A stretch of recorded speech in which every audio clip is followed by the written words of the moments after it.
time for people to ask questions from the Moldox, and then afterwards we must have some time for one-on-ones as well. Let me just tell you who you have up here. We have, in addition to Nikki Fox, the project scientist I just mentioned, we have Nikki Weil, who is an expert in one of the science, coronal heating, that Parker will be doing. We have Andy Dreisman, who is the project manager from APL.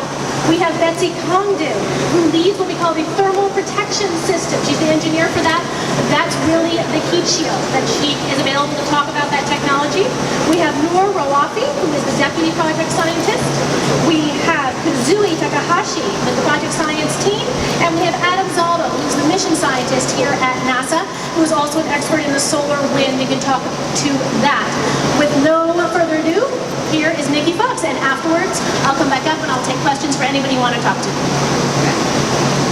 Hey, one of the things before we get started, can we balance it out? Can you guys move down a little bit and split it? Yeah, there you go. Make it look even. There you go. Great, great, great. All right, good morning. Thank you so much for being here today. We could not be more excited, as Karen said, to introduce you to the coolest, hottest mission under the sun. This is Parker Solar Probe, which is humanity's first encounter with a star. The mission is extremely historic. It was first proposed in 1958, so it actually predates NASA. When the committee was formed, called the Simpsons Committee, that was there to come up with these huge, big, exciting missions that you needed big agencies to do. They had 14 missions, 13 of them in some way have flown. The only one that hasn't is a probe to go up into the sun's corona. Not because we weren't excited, but because we've had to wait 60 years for technology to catch up with our dreams. Why are we going to the corona? It's where all the magic happens. There are mysteries in the corona. Many of you probably saw the eclipse that happened last year, and you got to see a gorgeous glimpse of that shimmering, hazy atmosphere. It's not just beautiful, it's also the home of two big mysteries. One is that coronal material, or the solar material that you saw, is actually about 300 times hotter than the surface of the sun. And that just shouldn't happen. It's like breaks the laws of nature. You walk away from a campfire, you do not get warmer, you normally get colder. Not in the corona. The other thing that happens there is where we see this incredible heat. We also suddenly see the whole solar wind, all of this coronal material get hugely energized, so much so that it can break away from the giant pull of the sun and bathe all of the planets. That's important for us here at Earth because it carries the sun's magnetic field with it, it can interact with our Earth's magnetic field, and it can cause space weather. And so it's extremely important for us to be able to go into this region because it is really the missing gap, the last piece of the puzzle for us to be able to fully model the sun and its effect on Earth. Once we have the physics that goes on in this region, then we can better make dramatic improvements, in fact, to our models and better protect society from the vagaries of the sun. The big technology, there's so many technology developments that happen in this mission, but I'll hit a couple of them. One, of course, is our heat shield, which you can't see today. You can see a red, we call it a wagon wheel that's on the top, and that basically simulates the weight and the pressure, etc., of where the heat shield will be. The heat shield has gone through its own rigorous testing, and in fact the whole full family of heat shields are currently up at the Applied Physics Lab, where the spacecraft was built and the majority of the testing was done. Betsy is the expert in heat shield, and she will answer all your questions on that. Another big thing is we're solar powered. You may think, well, that's no big deal. You're going to the sun, plenty of power. But solar cells do not like to be overheated, and so we have to keep them cool. And we have an active cooling system, and we run water through the solar panels, just like the veins run through your hand to keep you cool. We run water through there. We also tuck the solar panels in, so just their little fingertips are sticking out when we're in closest approach. And the last big thing I'll hit on is just the sheer autonomy and the sheer computing power that this little spacecraft carries. It takes light 8 minutes to get from the sun to the Earth, so if the solar probe has any issue, we can't joystick that spacecraft. She has to be able to look after herself. And so she is fully autonomous. Anything happens, she has to correct it herself. We are moving at 430,000 miles an hour, or about 118 miles a second, and that heat shield needs to stay between us and the sun at almost all times. So I always think of it as kind of fishtailing when you slip on the ice a little bit and you have to kind of control your car. That's what we'll be doing with Solar Probe. As I said, you can see her behind me. We just finished our environmental testing, which we did here at NASA Goddard in the big chamber you can see over there. We are getting ready. This is really the last time you'll be able to see the spacecraft. We are going to bag her up tomorrow. We will fly her down to Kennedy Space Center this weekend, and we'll do our final processing there. And then the next stop for us is top of a Delta IV Heavy, July 31st, and next stop is space. Thank you.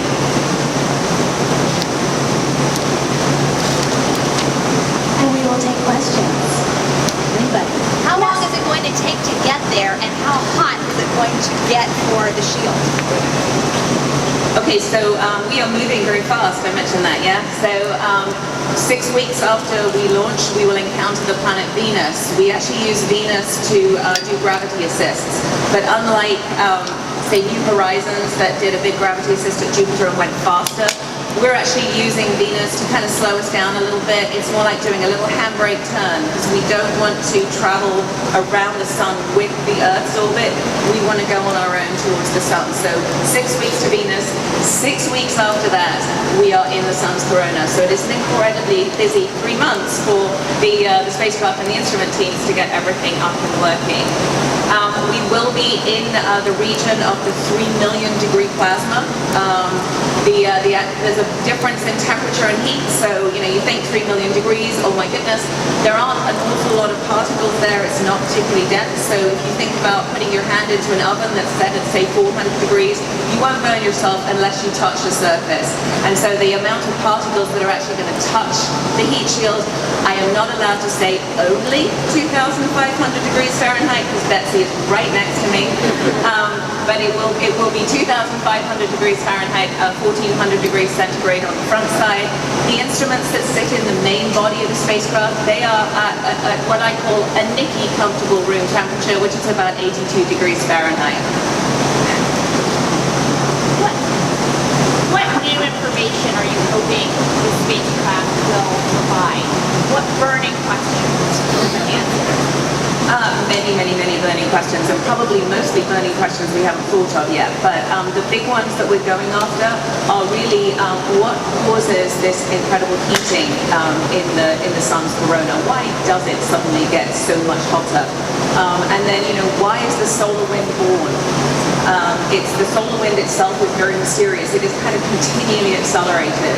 And so if you think about, if you have a car and you pump the gas and then you just let it go, the car will slow down. The solar wind doesn't. There's something in the solar wind that keeps it moving much faster than we would expect it to. And we've made tremendous, leaps by these tremendous observations from Stereo, from Solar Dynamics Observatory, SOHO. And you can do so much by seeing things, but you can look outside the window and you can see the sun is shining, but you don't know how hot it is until you actually go outside. And so finally we need to go into this region and be able to answer those big questions, and I'm sure we will find an awful lot of other questions once we get there. Will it be successful, or do you have any fears what could happen? Will it make it back? Do you have any fears? I have no fears. Sorry, Andy. I have no fears. This is the best team I think that's ever, I'm biased. This is the best team that's ever worked on a mission. The engineers, just the sheer thousands of people who've worked on this mission are just, fantastic. It's taken us 60 years to get here. It's not something that we did in 5 minutes. There have been many attempts at doing this, and for one reason or another, sometimes funding, sometimes the lack of an RTG, whatever it is, we haven't been able to do it. And so this is our mission. And there are thousands and thousands and thousands of people who put their heart and soul into this mission over the 60 years, and so we're going to do it for them. What's the heat shield made of, and who made it?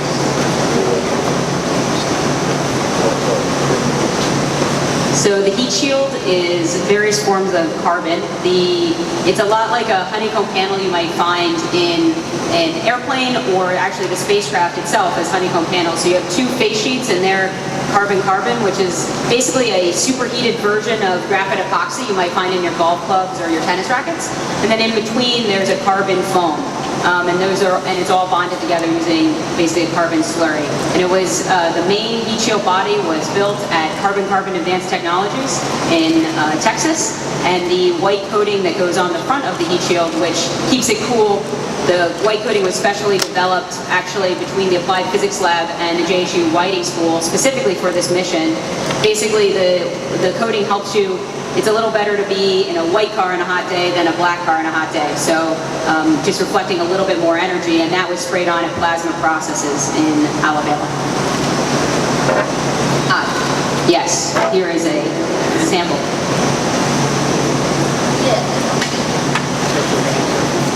It's not that heavy, but awkward.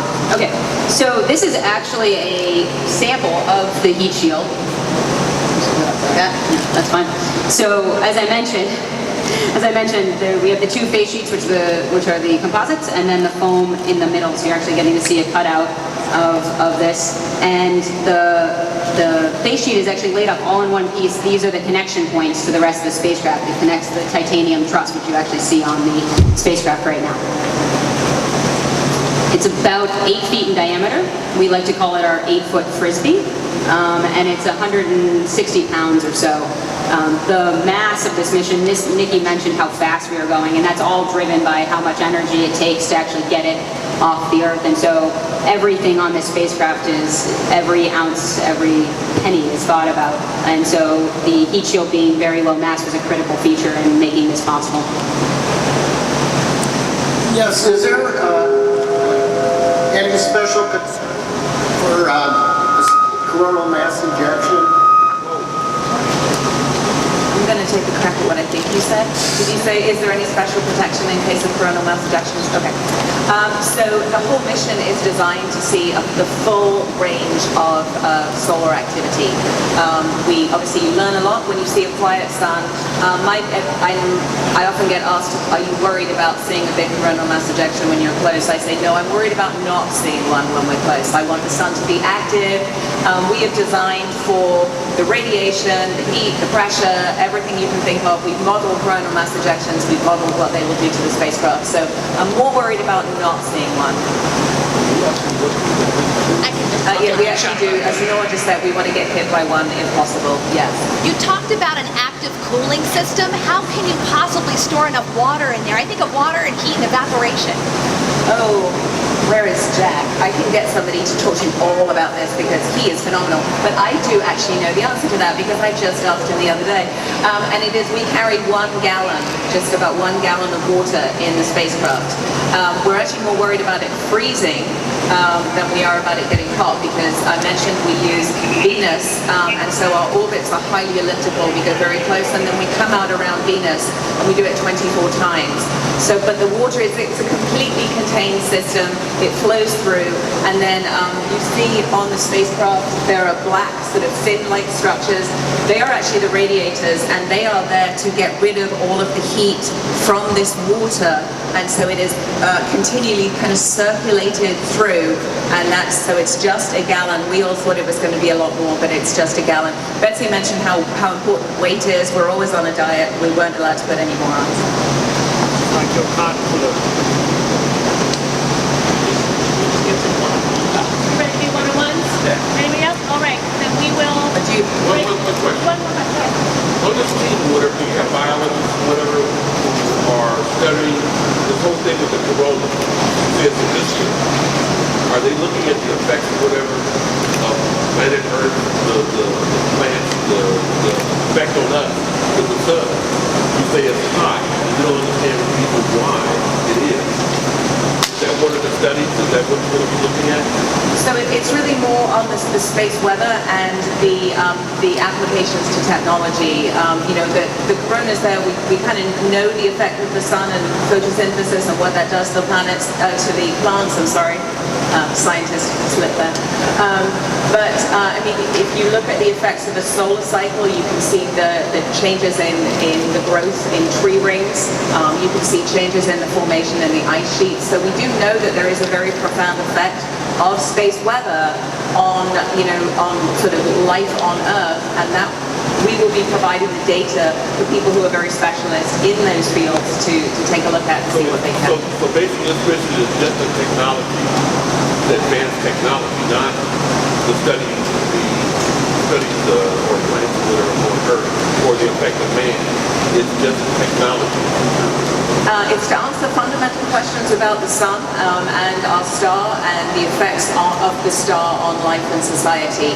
One of those things is a space weather application of how it can affect technology, but it really is the driving physics about how our star works and why it's so important to us here on Earth. All right, feel free to go one more.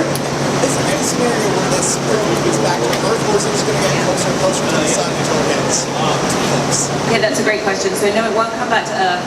It will fly past Venus 7 times, and so essentially do 7 little handbrake turns, and it will get closer and closer with each of those encounters until it's within within 4 million miles of the sun's surface. And 4 million miles may not sound too close, but if you put the Earth and the sun on a meter scale, that will be at 4 centimeters away from the surface of the sun. So we're really very close. After our last orbit, we are completely stable. We are inside the furthest away point is now inside the orbit of Venus. So we can't go any closer, but we will just stay in that orbit while we have the capability to keep the heat shield between us and the sun. We can keep going as long as possible. All right, you see your experts in front of you. Each of you has a point of contact for helping. Feel free to swoop down. We might have to do some rotations, but come on in.